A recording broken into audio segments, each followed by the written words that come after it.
मेरे प्यारे दोस्तों नमस्कार। वेदांत क्लासेज के इस यूट्यूब चैनल पर आप सभी का स्वागत है। दोस्तों आज की क्लास में हम लोग 10वीं क्लास के अर्थशास्त्र के पाठ संख्या 2 जिसका नाम राज्य एवं राष्ट्र की आय है, इसके ऑब्जेक्टिव सवाल को देखने वाले हैं।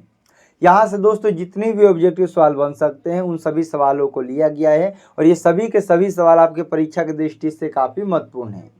तो आइए दोस्त देखते हैं कि पहला सवाल क्या है। यदि आप हमारे चैनल पर नए हैं तो चैनल को सब्सक्राइब कर दीजिए, इस वीडियो को लाइक कर दीजिए। यदि आपका कोई भी दोस्त मित्र भाई बहन 10वीं कंप्लीट तैयारी करना चाहते हैं तो इस वीडियो को शेयर करके सब्सक्राइब जरूर करवाइए।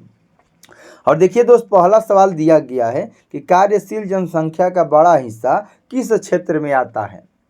कार्यशील जनसंख्या का बड़ा हिस्सा किस क्षेत्र में कार्यरत है। तो ऑप्शन है प्राथमिक क्षेत्र, द्वितीय क्षेत्र, तृतीय क्षेत्र या इनमें से कोई नहीं। तो कार्यशील जनसंख्या का जो बड़ा हिस्सा है वो प्राथमिक क्षेत्र में आता है, कार्यरत है। प्राथमिक क्षेत्र के अंतर्गत खनन आता है, पशुपालन आता है, कृषि आता है। इसीलिए जो जनसंख्या का जो बड़ा हिस्सा है वो प्राथमिक क्षेत्र में स्थित है, कार्यरत है। ऑप्शन नंबर ए हो जाएगा इसका सही उत्तर। अगला सवाल दोस्त दिया गया है कि बिहार के विकास में बाधक क्या है। चलिए आप लोग ऑप्शन पढ़िए, इसका आंसर बताइए कि बिहार के बाधक में क्या है, बिहार के विकास में बाधा क्या है। तो ऑप्शन है गरीबी, बेरोजगारी, बाढ़ या इनमें से सभी। तो बिहार के विकास में ये तीनों तो बाधा ही तो है, यानी कि इसका सही उत्तर हो जाएगा इनमें से सभी। गरीबी, बेरोजगारी और बाढ़ ये तीनों बिहार के विकास में क्या है, बाधक है। अगला सवाल है किस देश का HDI रैंक भारत से अच्छा है। कौन ऐसा देश है जिसका HDI रैंक भारत से अच्छा है। तो ऑप्शन है नेपाल, श्रीलंका, पाकिस्तान या म्यांमार। तो श्रीलंका ऐसा देश है जिसका HDI रैंक भारत से अच्छा है, यानी कि मानव विकास सूचकांक में यह भारत से अच्छा है। ऑप्शन नंबर बी हो जाएगा इसका सही उत्तर। अगला सवाल है दोस्त आर्थिक आधारभूत संरचना का अंग कौन है। आर्थिक आधारभूत संरचना का अंग कौन है। तो ऑप्शन है संचार, शिक्षा, स्वास्थ्य सुविधा या कुशल प्रशासन। तो आर्थिक आधारभूत संरचना का मुख्य अंग संचार है। ऑप्शन नंबर ए हो जाएगा इसका सही उत्तर। अगला सवाल है कि मानव विकास रिपोर्ट किस घटक के आधार पर तैयार की जाती है। मानव विकास रिपोर्ट किस घटक के आधार पर तैयार की जाती है। तो ऑप्शन है शैक्षणिक स्तर, स्वास्थ्य स्थिति, प्रति व्यक्ति आय या इनमें से सभी। तो मानव विकास जो रिपोर्ट है यह तीनों पर निर्भर करती है, शैक्षिक स्तर पर भी, स्वास्थ्य स्थिति पर भी, प्रति व्यक्ति आय पर भी। इसीलिए सही उत्तर क्या हो जाएगा, ऑप्शन नंबर डी। अगला सवाल दोस्त दिया गया है बिहार के विकास के बिना भारत का विकास संभव नहीं है, ऐसा किनका कहना है। बिहार के विकास के बिना भारत का विकास संभव नहीं है, यह किनके द्वारा कहा गया है। तो ऑप्शन है सरदार वल्लभ भाई पटेल, APJ अब्दुल कलाम, इंदिरा गांधी या कर्पूरी ठाकुर। तो APJ अब्दुल कलाम जी के द्वारा कहा गया है कि बिहार के विकास के बिना भारत का विकास संभव नहीं है। सही उत्तर बी हो जाएगा। अगला सवाल है पूंजीगत वस्तु का उदाहरण क्या है। पूंजीगत वस्तु का उदाहरण क्या है। तो ऑप्शन है ट्रैक्टर, उपकरण, मशीन, इनमें से सभी। तो पूंजीगत वस्तु का उदाहरण ट्रैक्टर भी है, उपकरण भी है और मशीन भी है। इसीलिए सही उत्तर ऑप्शन नंबर डी हो जाएगा, इनमें से सभी। अगला सवाल है इनमें से कौन प्राथमिक क्षेत्र कहा जाता है। इनमें से किसको प्राथमिक क्षेत्र भी कहा जाता है। तो ऑप्शन है सेवा क्षेत्र, कृषि क्षेत्र, औद्योगिक क्षेत्र या इनमें से कोई नहीं। तो कृषि क्षेत्र को प्राथमिक क्षेत्र भी कहा जाता है। सही उत्तर ऑप्शन नंबर बी हो जाएगा। अगला सवाल है इनमें से कौन से देश में मिश्रित अर्थव्यवस्था है। मिश्रित अर्थव्यवस्था वाला देश कौन है। तो ऑप्शन है अमेरिका, रूस, भारत या इनमें से कोई नहीं। तो जो हम लोग का देश भारत है ना दोस्त, यही मिश्रित अर्थव्यवस्था वाला देश है। मिश्रित अर्थव्यवस्था वाला देश का उदाहरण भारत हो जाएगा। सही उत्तर सी हो जाएगा। अगला सवाल है भारत में योजना आयोग का गठन कब किया गया था। भारत में योजना आयोग का गठन कब किया गया था। तो ऑप्शन है 15 मार्च 1950 को, 15 सितंबर 1950 को, 15 अक्टूबर 1951 को या इनमें से कोई नहीं। तो भारत में योजना आयोग का गठन 15 मार्च 1950 को किया गया था। ऑप्शन नंबर ए हो जाएगा इसका सही उत्तर। अगला सवाल है जिस देश का राष्ट्रीय आय अधिक होता है वह देश क्या कहलाता है।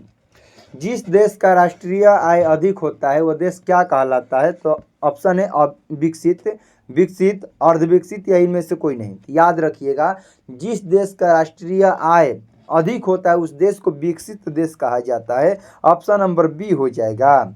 अगला सवाल है, इनमें से किसे पिछड़ा राज्य कहा जाता है। देखिए सवाल क्या पूछा है कि पिछड़ा राज्य किसको कहा जाता है। ऑप्शन है पंजाब, केरल, बिहार या दिल्ली को। तो जो अपना राज्य बिहार है उसी को पिछड़ा राज्य कहा जाता है। ऑप्शन नंबर सी हो जाएगा इसका सही उत्तर। बिहार एक ऐसा राज्य है जिसको पिछड़ा राज्य कहा जाता है।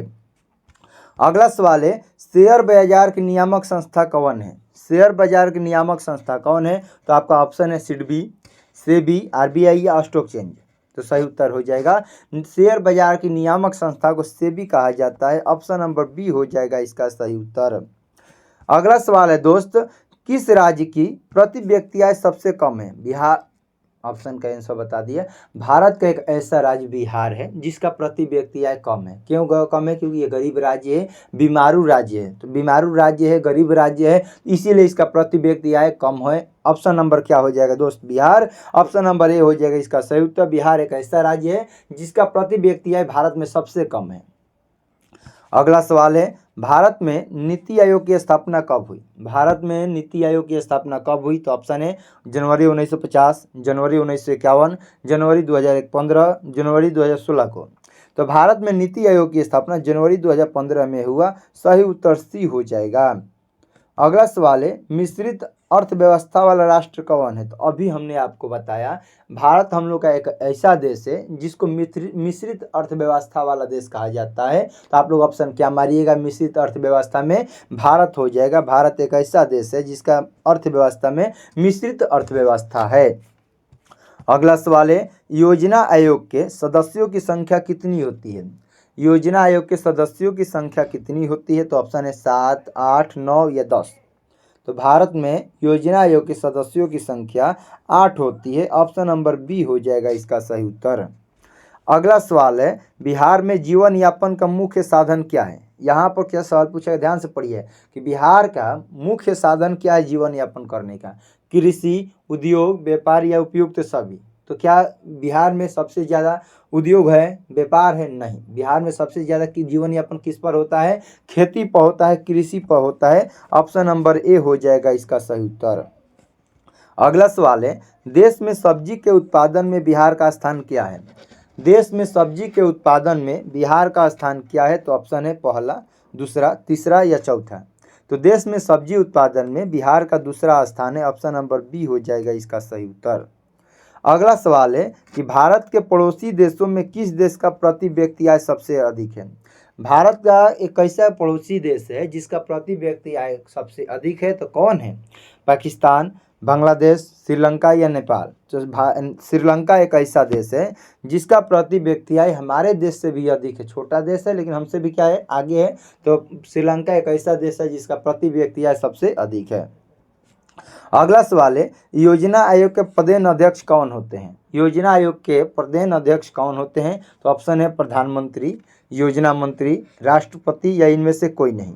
तो योजना आयोग के प्रधान अध्यक्ष प्रधानमंत्री जी होते हैं। ऑप्शन नंबर ए हो जाएगा इसका सही उत्तर। अगला सवाल है, भारत की आर्थिक व्यवस्था कैसी है। भारत की आर्थिक व्यवस्था कैसी है। तो ऑप्शन है समाजवादी, पूंजीवादी, मिश्रित या इनमें से कोई नहीं। तो भारत का हम लोग का कैसा अर्थव्यवस्था वाला देश है, पूंजीवादी है कि समाजवादी है कि मिश्रित है। तो 2 बार आपसे परीक्षा में पूछ चुका है और ये तीसरा बार पूछा गया है। उल्टा देखिए सवाल वही रहता है, बस इधर उधर थोड़ा सा चेंज करके पूछता है। लड़का सब सस्पिशन में पड़ जाता है कि कैसे बनेगा, इसका आंसर क्या होगा।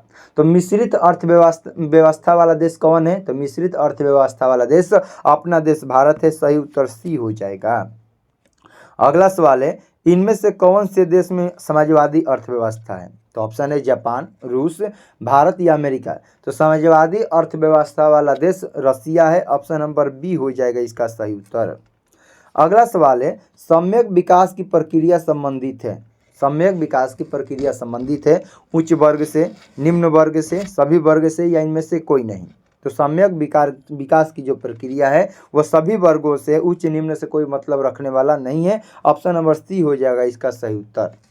अगला सवाल है, गरीबी कैंसर रोग की तरह है, ऐसा किसने कहा। गरीबी जो होती है वह एक कैंसर रोग की तरह होती है, ऐसा किसके द्वारा कहा गया है। तो ऑप्शन है अर्थशास्त्री कुजनेट, अर्थशास्त्री मेडिसन, प्रोफेसर लेविस या इनमें से कोई नहीं।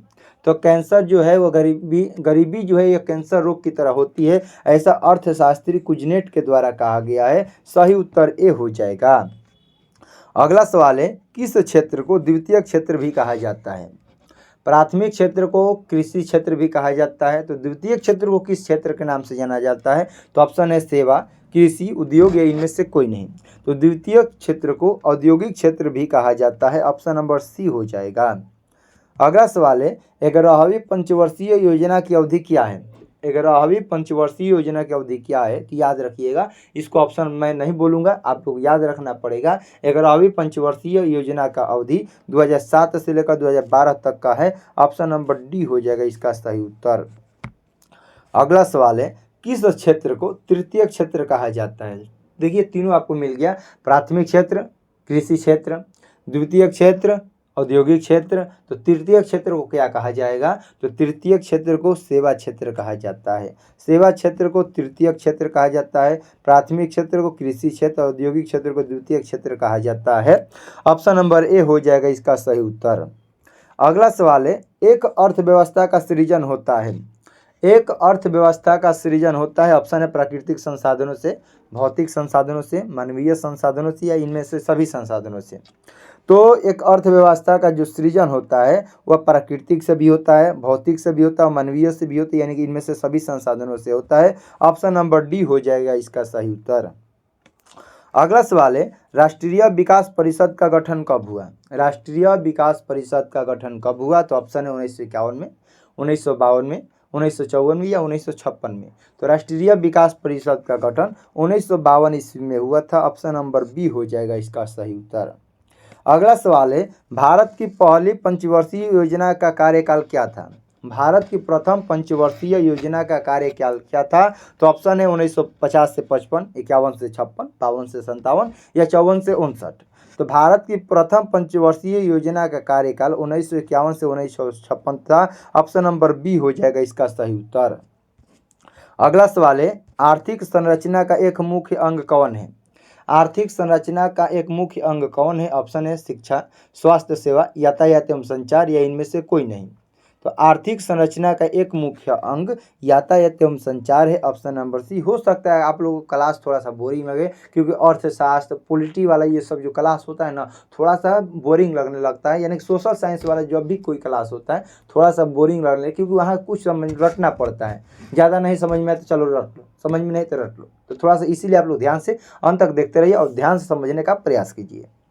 अगला सवाल दोस्तों दिया गया है, आर्थिक क्रियाओं का उद्देश्य होता है। आर्थिक क्रियाओं का उद्देश्य क्या होता है? जीविका उपार्जन, मनोरंजन एवं बी दोनों या इनमें से कोई नहीं। तो आर्थिक क्रियाओं का जो उद्देश्य होता है वो जीविका उपार्जन होता है। ऑप्शन नंबर ए हो जाएगा। अगला सवाल है, पशुपालन एवं मत्स्य पालन किस क्षेत्र का अंग है? पशुपालन, मत्स्य पालन किस क्षेत्र के अंतर्गत आते हैं? तो ऑप्शन है प्राथमिक, द्वितीयक, तृतीयक, इनमें से कोई नहीं। तो पशुपालन बोलेगा, मत्स्य पालन बोलेगा, खनन बोलेगा, कृषि बोलेगा, ये सब के सब प्राथमिक क्षेत्र के अंतर्गत आते हैं। ऑप्शन नंबर ए हो जाएगा। अगला सवाल दोस्तों दिया गया है, इनमें से कौन सामाजिक संरचना का अंग है? इनमें से कौन सामाजिक संरचना का अंग है? तो ऑप्शन है शिक्षा एवं प्रशिक्षण, स्वास्थ्य सेवाएं, आवास या उपयुक्त सभी। तो इनमें से सामाजिक संरचना का अंग उपयुक्त सभी है, चाहे वो शिक्षा प्रशिक्षण हो, स्वास्थ्य सेवा हो या आवास हो। ऑप्शन नंबर डी हो जाएगा इसका सही उत्तर। अगला सवाल है, किसी देश के विकास का स्तर किस स्तर पर निर्धारित किया जाता है? सामान्यतः किसी देश के विकास का स्तर किस आधार पर निर्धारित किया जाता है? तो प्रति व्यक्ति आय पर, साक्षरता दर पर, स्वास्थ्य की स्थिति पर या इनमें से सभी पर। तो सामान्यतः किसी देश के विकास का स्तर प्रति व्यक्ति आय पर भी, साक्षरता दर पर भी, इन स्वास्थ्य की स्थिति, इनमें से सभी पर निर्धारित किया जाता है। सही उत्तर डी हो जाएगा। अगला सवाल है, प्राथमिक क्षेत्र में कौन सी आर्थिक क्रिया शामिल है? प्राथमिक क्षेत्र में कौन सी आर्थिक क्रिया शामिल है? तो प्राथमिक क्षेत्र में मैंने आपको क्या बताया, कृषि, पशुपालन, खनन, मत्स्य पालन, ये सब के सब आते हैं। इसीलिए सही उत्तर क्या हो जाएगा इनमें से सभी। ऑप्शन नंबर डी हो जाएगा। अगला सवाल दोस्त दिया गया है, समाजवादी अर्थव्यवस्था का गुण कौन है? निजी लाभ, मूल्य तंत्र, सामाजिक कल्याण या साधनों का निजी स्वामित्व। तो समाजवादी अर्थव्यवस्था का गुण सामाजिक कल्याण है। ऑप्शन नंबर सी हो जाएगा। अगला सवाल है, विकसित देशों की आय में वृद्धि के लिए किस पद का प्रयोग किया जाता है? विकसित देशों की आय में वृद्धि के लिए किस पद का प्रयोग किया जाता है? तो ऑप्शन है आर्थिक विकास, आर्थिक वृद्धि, समावेशी विकास या इनमें से कोई नहीं। तो विकसित देशों की आय में वृद्धि के लिए आर्थिक वृद्धि पद का प्रयोग किया जाता है। ऑप्शन नंबर बी हो जाएगा इसका सही उत्तर। अगला सवाल है कि इनमें से कौन आर्थिक आधारभूत संरचना का घटक है? तो ऑप्शन है वित्त, शिक्षा, स्वास्थ्य या नागरिक सेवा। तो आर्थिक आधारभूत संरचना का घटक इनमें से वित्त है। ऑप्शन नंबर ए हो जाएगा इसका सही उत्तर। और आज की क्लास में दोस्तों हम लोग मात्र केवल 40 ऑब्जेक्टिव करने वाले हैं। इसमें लगभग टोटल 77 ऑब्जेक्टिव सवाल है, यानी कि इसको हम लोग मान लेते हैं कि ये हम लोग का क्या है, पार्ट 1 है। और अगले पार्ट में हम लोग 41 से 47 तक के सब्जेक्टिव ऑब्जेक्टिव सवाल को हल करेंगे, देखेंगे। तो आज की क्लास को दोस्त यहीं पर समाप्त करते हैं। क्लास कैसा लगा कमेंट में जरूर बताइए। यदि आपका कोई भी दोस्त मित्र भाई बहन 10वीं कंप्लीट तैयारी करना चाहते हैं तो इस वीडियो को शेयर करके सब्सक्राइब जरूर कीजिए। मिलते हैं अगले क्लास में प्रश्न संख्या 41 से 77 के सवालों के साथ। तब तक के लिए आपको जय हिंद, जय भारत।